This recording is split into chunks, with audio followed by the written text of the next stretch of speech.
రాజులకు రాజు ప్రభులకు ప్రభు అయిన యేసుక్రీస్తు నామమున మీకు శుభములు. ఈరోజు దేవుడు మనకు అనుగ్రహించినటువంటి వాగ్దానము కీర్తనల గ్రంథము 62వ అధ్యాయము 8వ వచనము. జనులారా, ఎల్లప్పుడూ ఆయన యందు నమ్మిక ఉంచుడి, ఆయన సన్నిధిని మీ హృదయములో కుమ్మరించుడి, దేవుడు మనకు ఆశ్రయము. ప్రియులారా, ఈ వాక్య ధ్యానాన్ని మనం గమనించినట్లయితే మనము ఎల్లప్పుడూ కూడా ఎవరి యందు నమ్మిక ఉంచాలంట? దేవుని యందు నమ్మిక ఉంచాలి. మనము అనేక మార్లు మానవులను నమ్ముకుంటూ ఉంటాము. మరి మానవుల్లో ఎవరైనా సరే కొంచెం ధనవంతులున్నా, కొంచెం అధికారంలో ఉన్నా, వారు మనకు తెలిసిన వారైతే, మన బంధువులైతే, మన స్నేహితులైతే మనము వారి గురించి గొప్పగా చెప్పుకుంటాము. నాకు వాళ్ళు తెలుసు, వీళ్ళు తెలుసు, నాకు ఏదైనా అయితే వారు నాకు సహాయం చేస్తారు తప్పనిసరిగా అని.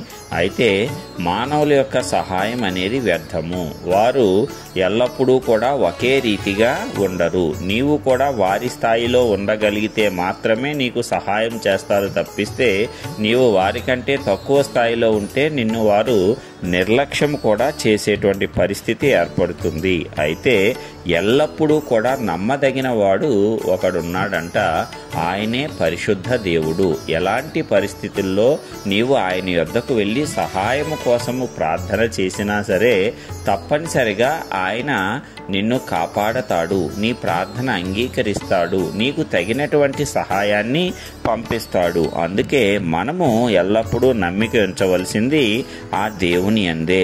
ఆయన సన్నిధిని మీ హృదయములు కుమ్మరించుడి. మరి అనేక మందికి మనుషులకు తమ యొక్క కష్టాలు చెప్పుకుంటూ ఉంటారు, తమ బాధలు చెప్పుకుంటూ ఉంటారు. వారేమన్నా కనికరించి జాలిపడి వీరికి ఏమన్నా సహాయం చేస్తారేమో అని చెప్పి ఆశగా ఎదురు చూస్తూ ఉంటారు. అయితే మనము గనక దేవుని గురించి తెలుసుకున్న వారమైతే, ఆయన శక్తిని గురించి ఎరిగి ఉన్న వారమైతే, ఆయన యందు నమ్మిక ఉంచిన వారమైతే మనము ఏదైనా శ్రమ శోధన సంభవించినప్పుడు ఏ ఒక్క మానవునికి చెప్పుకోము గాని ఆయన సన్నిధిని మన యొక్క హృదయములు కుమ్మరించగలము. అది మనకులో ఉన్నటువంటి విశ్వాసం ద్వారా కలుగుతుంది. అందుకే మనము దేవుని యందు నమ్మిక ఉంచి ఆయనతో గనక సహవాసము చేసినట్లయితే, ప్రతిరోజు సమయాన్ని దేవునితో గడిపినట్లయితే ఆ విశ్వాసము మనలో ఏర్పడుతుంది.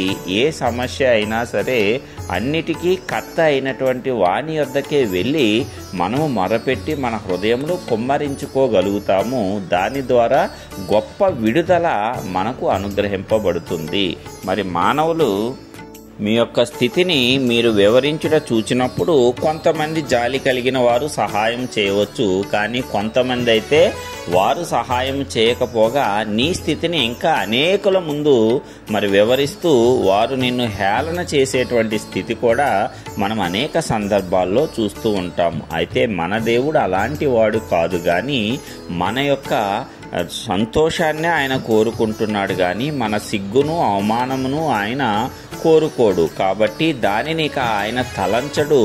మన సిగ్గు అవమానాన్ని ఆయన కప్పివేస్తాడు, మనకు సహాయాన్ని చేస్తాడు. అందుకే మన హృదయం ఎల్లప్పుడూ కూడా దేవుని ఎదుట కృమ్మరించాలి. అలాగే ఆయన మనకు ఆశ్రయముగా ఉన్నాడంట. అంటే ఎలాంటి పరిస్థితుల్లోనైనా ఆ యొక్క ఆశ్రయము మనకు రక్షణ కల్పిస్తుంది. అందుకే దేవుడు మనకు ఆశ్రయముగా ఉన్నాడు కాబట్టి మనము ధన్యులము. మనము ఆయన యందు నమ్మిక ఉంచాలి, ఆయన ఎదుట మన యొక్క హృదయములను కృమ్మరించాలి.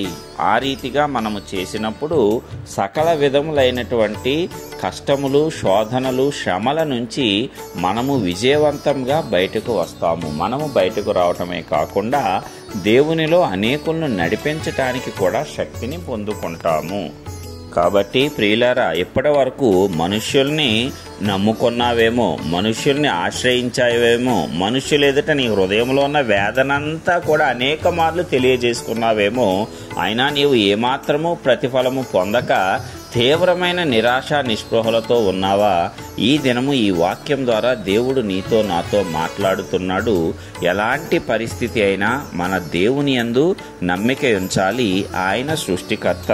అదే విధముగా ఆయనను మనము నమ్ముకొని ఆయనే ఆశ్రయముగా మనము భావించినప్పుడు ఆయన యొద్దకు వెళ్తాము. ఆయన ఎదుట మన యొక్క హృదయములను కుమ్మరిస్తాము. మరి మనము ఆయన ఎదుట సమస్తమును వివరించి చెప్పినప్పుడు ఆయనకు సమస్తము తెలుసు. అయితే మన నోటి ద్వారా ఆయనకు తెలియజెప్పితే ఆయన ఎంతో సంతోషిస్తాడు. అంటే నీలో ఉన్న నిజాయితీ, నీలో ఉన్న యథార్థత, నీ నీతి అక్కడ కనబడుతుంది.